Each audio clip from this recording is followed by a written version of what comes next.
All right, well, welcome to another Reflections video.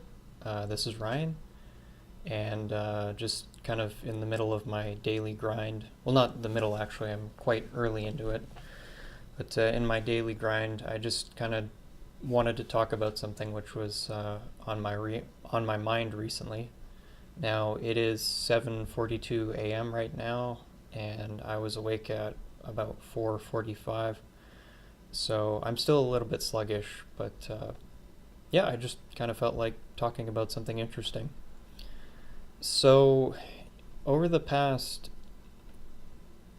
2 months, 2.5 months, getting up to, I've had to walk what I kind of like to refer to as a very narrow road, and that phrase actually comes from basically a famous individual who has passed away by the name of Felix Dennis.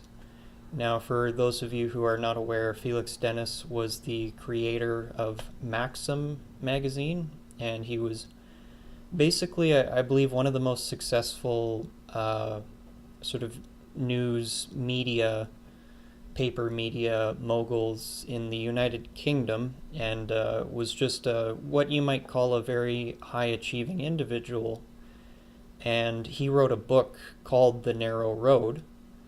And it's just a really incredible book if you think you want to be rich and to become mega rich, like this guy was, had hundreds of millions of dollars. He was just shy of being a billionaire.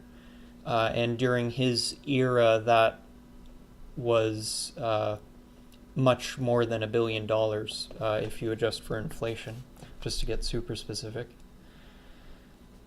Anyways, in this book, and that phrase that he described, the narrow road, basically what it talks about is if you are a person, let's just set aside if your main goal is to get rich. If you are a person with big goals or big dreams or big aspirations, then especially if you're coming from a position of not having an extraordinarily large amount of resources to begin with, then you are almost definitely going to have to walk a very narrow road of behaviors and mindsets. And the more narrow of a road you can walk, the faster you will reach whatever you're looking for, the faster you will improve as a human being. Now, a big point of that book that he wrote was to explain you're not necessarily going to enjoy walking that narrow road all the time. It might actually be just it might be incredibly difficult.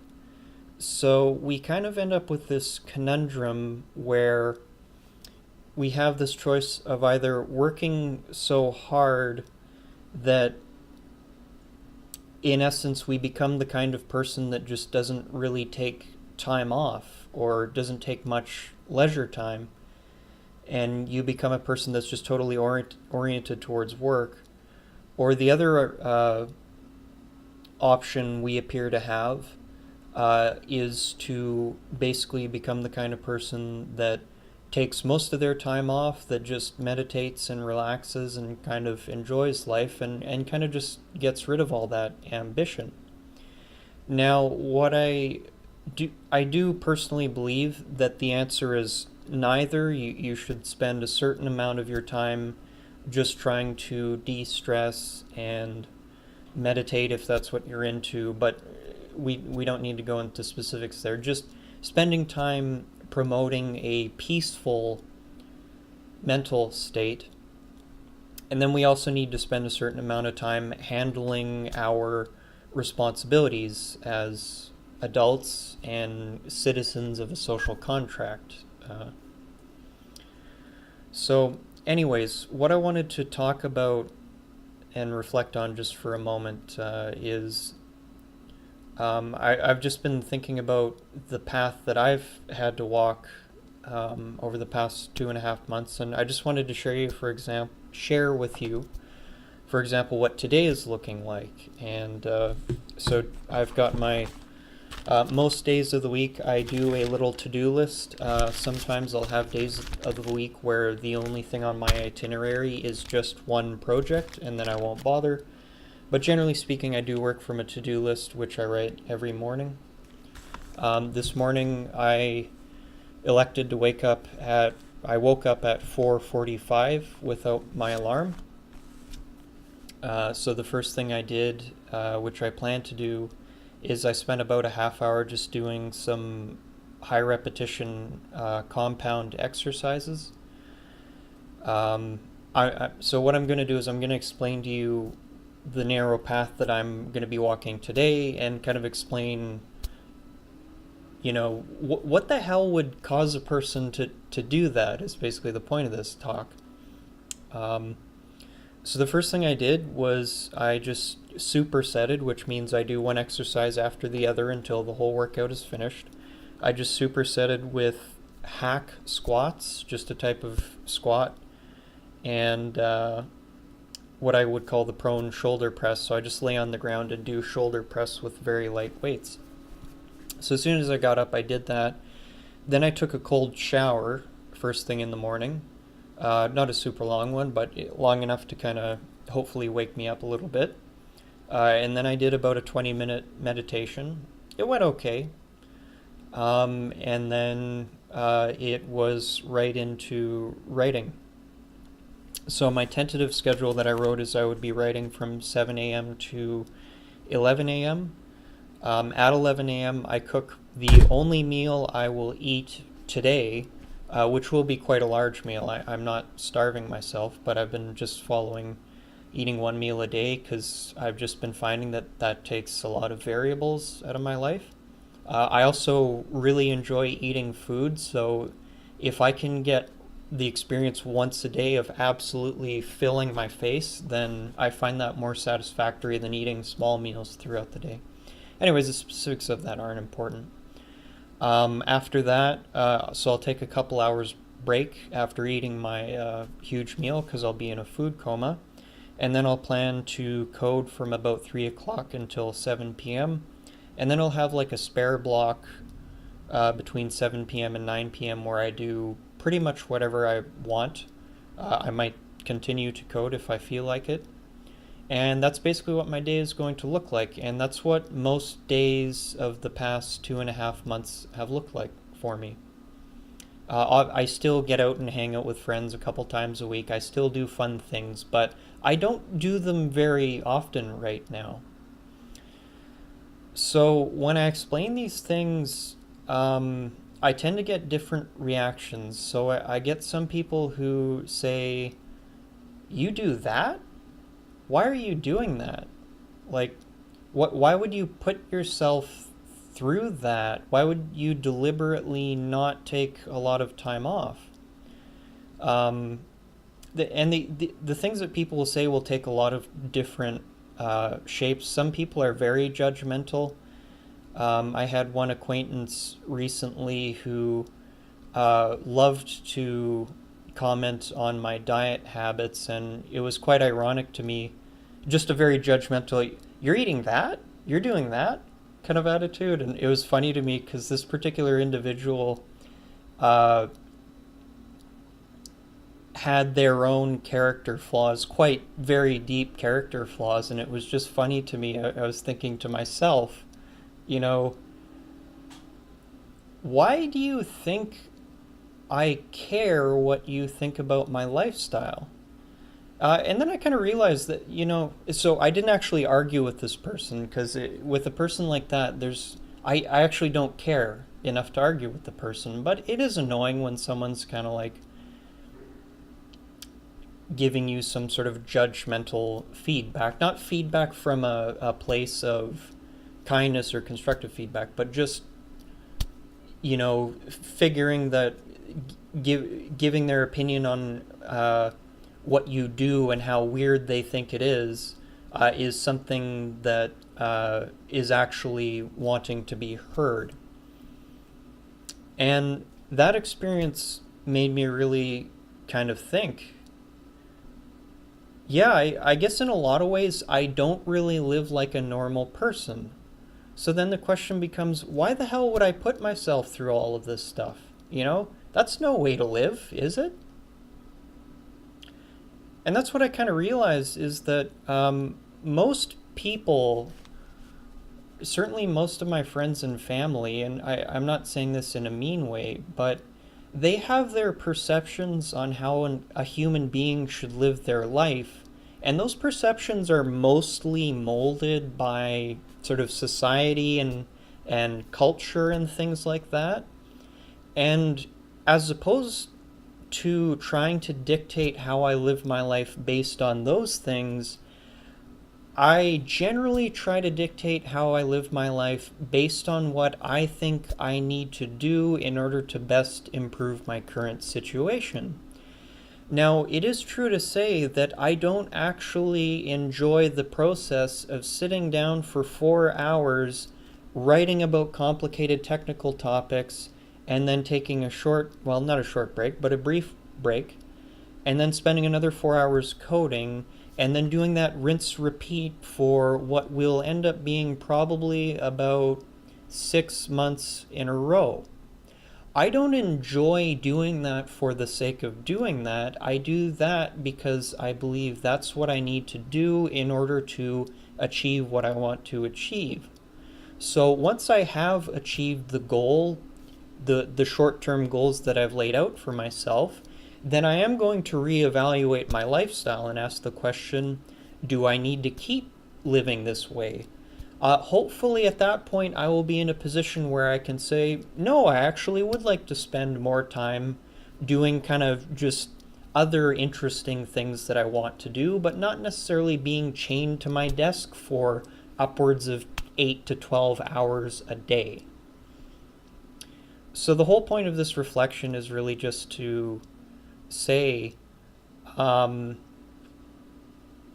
while it can appear that I'm putting myself through a lot of effort and discipline, and that might actually be something which is negative and difficult enough to the point of not being worth it, what I would like to indicate to anyone who doesn't basically walk the narrow road or is looking to maybe walk a more deliberate set of behaviors and mindsets, to follow a more deliberate set of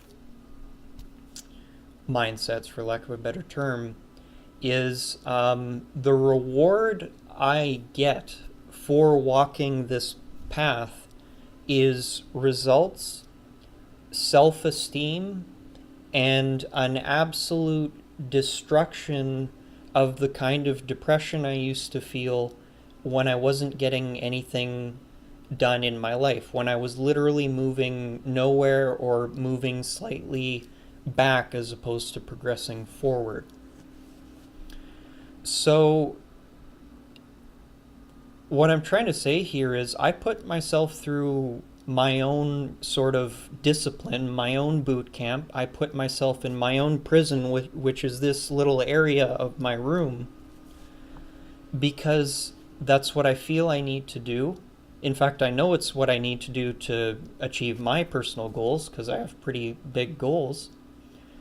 And over time, I've had to learn to just surrender to the process.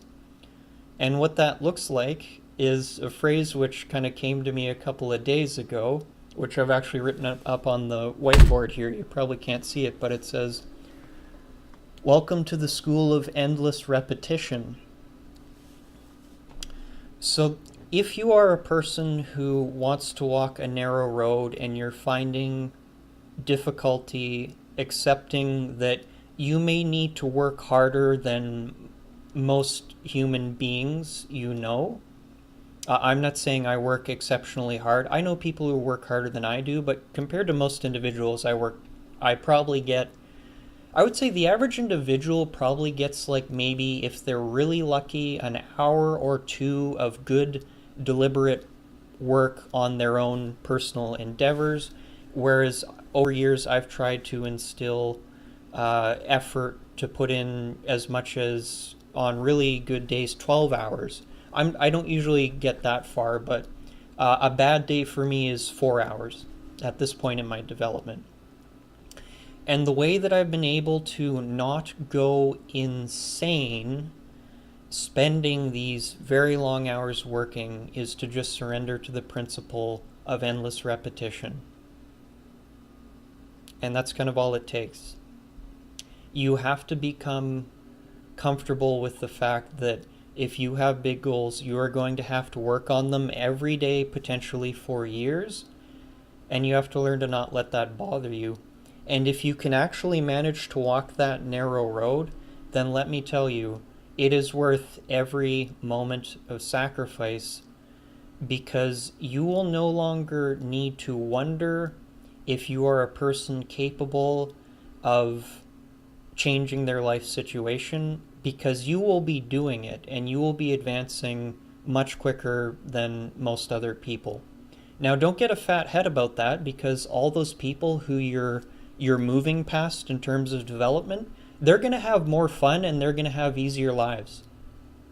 Though they will probably, I would hazard a guess that in most cases they will be more depressed, they'll have more issues in terms of fulfillment, but in terms of like actual depression and just feeling lost in life, I don't really get a whole lot of that anymore, and I used to get a lot of it when I was going nowhere in life. So again, just to wrap this up, I'm not saying it's healthy to always strive, but neither do I think that other people's idea that I should be spending more of my time going out drinking and doing X number of other things which society expects people of my age to do. I just don't really give a shit about what other people think in that regard. I'm just a lot more concerned about making myself happy and content with what I do, and then also to some degree making sure that I keep in contact with my friends and family that I care about, and still cultivating some little social group. And for me, that is the recipe that I have found to lead to the greatest fulfillment and contentment and progress and character development in my life. So what I'll end this on is, perhaps if you've been worried about the path you're currently walking, ask yourself the question, am I walking it to make myself happy? And if that answer is no, then perhaps look at your life and evaluate what you might need to do to make yourself happy. And that's got to come from you. That doesn't come from your parents. It doesn't come from your siblings. It doesn't come from your friends. It can be inspired by them. But you got to decide what you want to do outside of what everyone else, including society and all those judgmental people, think you want to do. Because all of those people, most of them, they don't even know what they want in life any better than you do. So why should they dictate to you what you should and shouldn't do with your life? So I was hoping to make a more positive reflection today, but as you can see, my mind always naturally gravitates to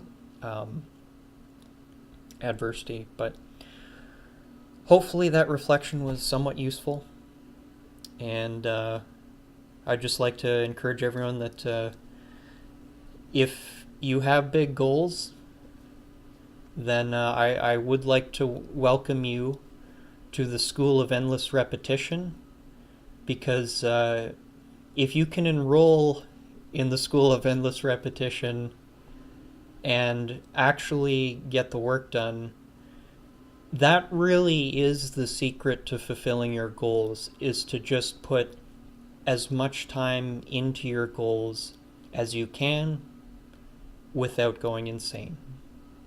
So I offer these reflections to you in the hopes that they might be useful, and if not, hopefully they at least gave you something to talk about or think about. Thank you very much, and I wish you luck on your path.